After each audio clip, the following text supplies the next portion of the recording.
Lover with you, love with you. Feels so true, feels so new. Love with you, love with you.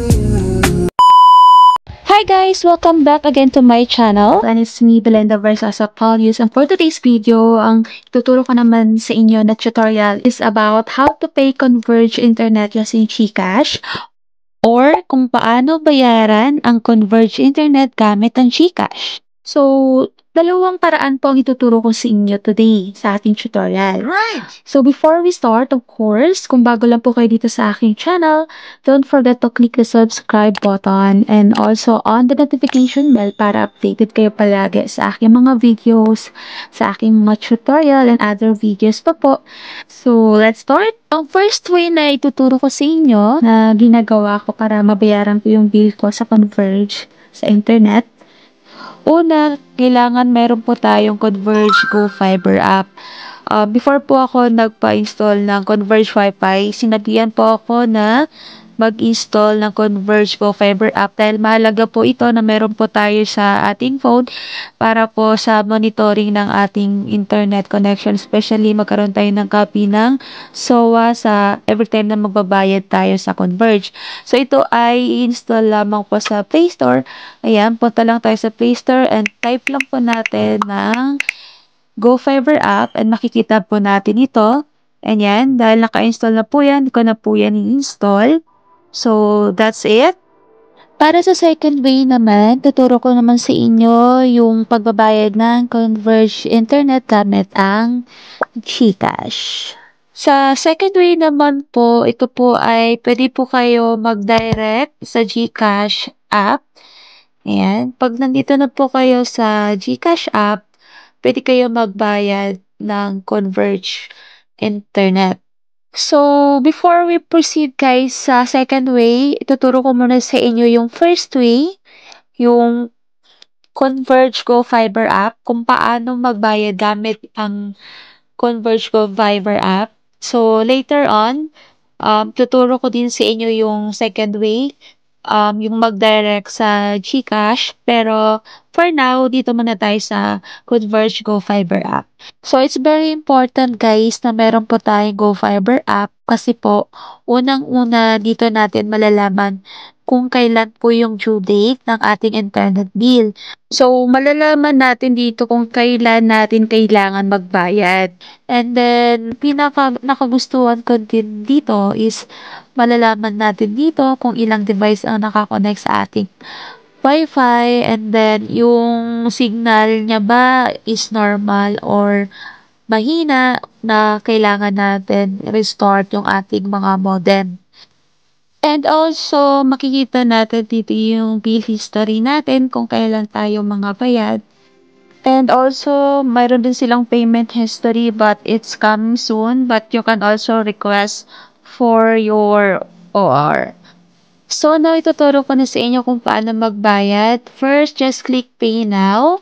And here guys, makikita natin yung account number, amount to pay, and then yung mode of payment. So, sa account number, just type your account number and then sa amount to pay is automatic na po. Nakalagay na po yan. So, we have here mode of payment. So, pwede kayong pumili dito either credit or debit card. So, nag-accept sila. And of course, e-wallet. Yan. And e-wallet.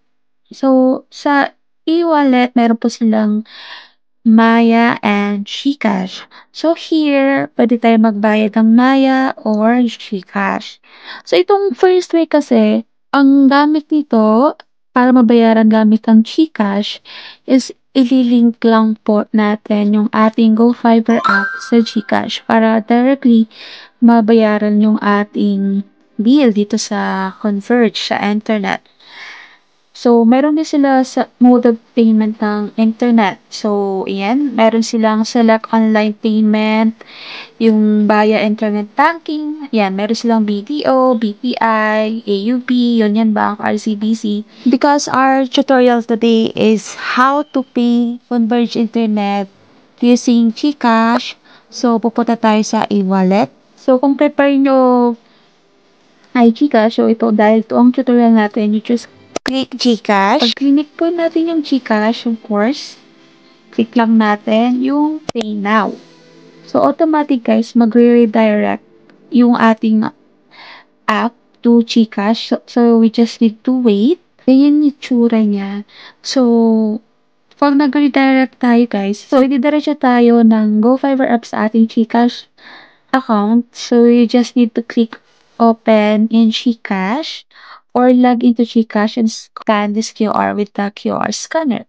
So, yan po yung first way. Hindi ko na po siya i-open. So, pinakita ko lang po sa inyo kung paano so that alam niyo po kung paano magbayad ng internet bill sa Converge gamit ang GoFiber app. So, next, ituturo ko naman sa inyo yung second way, yung sa GCash app, yung magda-direct tayo magbabayad sa GCash app. So, paano magbayad ng Converge internet gamit ang GCash app?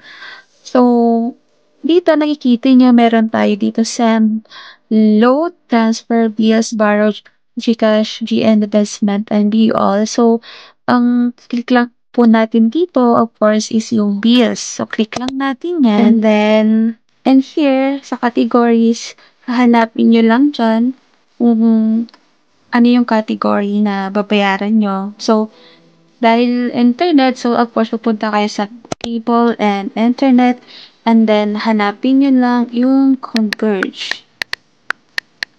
Yan, Converge ICT. So, click nyo lang yan.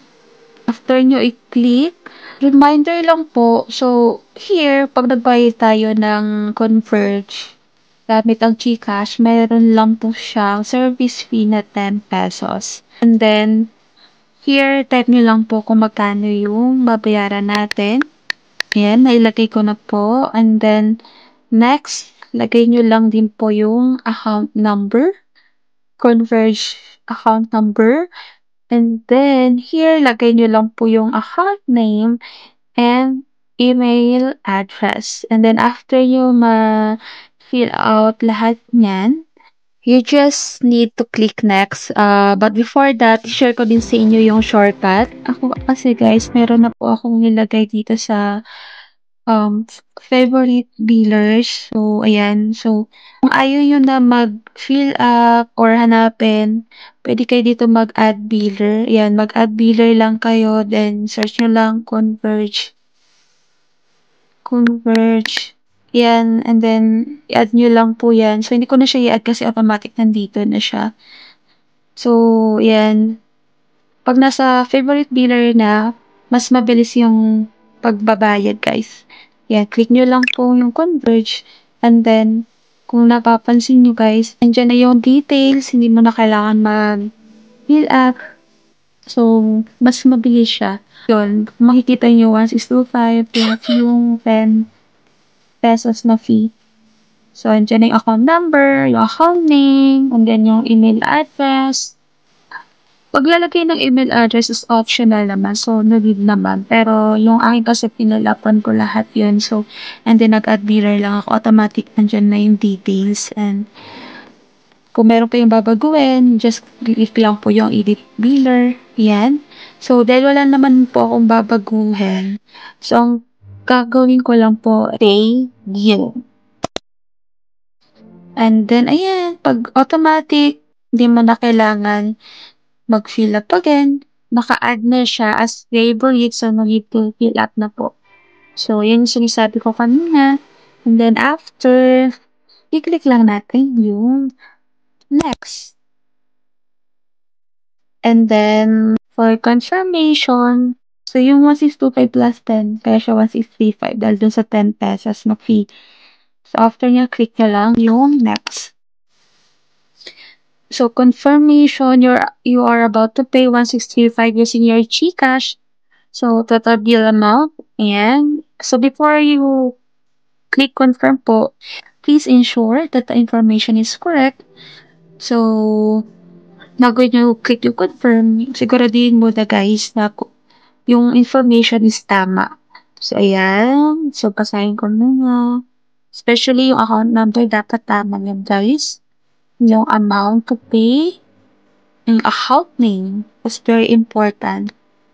So after that, after nyo ma-ensure na yung information is correct, click nyo lang po yung confirm, of course.